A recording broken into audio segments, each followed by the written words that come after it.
Prinsip dan dasar kami jelas. Tidak boleh bayar Along kerana Along haram, kerana memberi pinjam wang tanpa lesen. Saya cakap suka-suka hati ke ada dalam buku ni? Dalam buku ni kan bagi saya 45 minit. Habis 45 minit ni, tekanan ni akan habis.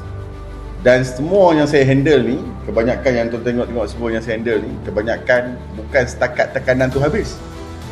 Dia lebih garang pada Along lawan Along. Punca masalah jadi tekanan ni adalah kerana tak tahu undang-undang, tak tahu hak dan tak tahu solusi. Kalau tahu solusi, dia punya ketakutan dah tak ada, gangguan pun tak ada rasa, bahkan sedang berfikir sama untuk macam mana nak ambil tindakan. Tapi kena fokus. Pedulilah apa yang Along tu cakap, fokus kepada apa yang saya cakap.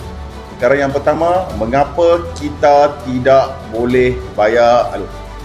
Nombor dua, bagaimana nak menghentikan gangguan Along tanpa perlu membuat apa-apa bayaran kepada Along. Ramai mangsa terperangkap, bayar tak habis-habis, tapi gangguan makin menjadi-jadi. Muka dah diviralkan, keluarga pun malu, takut nak keluar rumah. Jangan hidup dalam ketakutan lagi, kami ada jalan penyelesaian. Kami jemput anda untuk hadir ke sesi konsultasi kes Along. Kami akan bongkarkan strategi bagaimana hentikan gangguan Along tanpa perlu bayar walau sesen pun. Hubungi kami untuk buat temujanji sebelum hadir. Datang, fahamkan strategi, dan kita lawan balik mengikut undang-undang.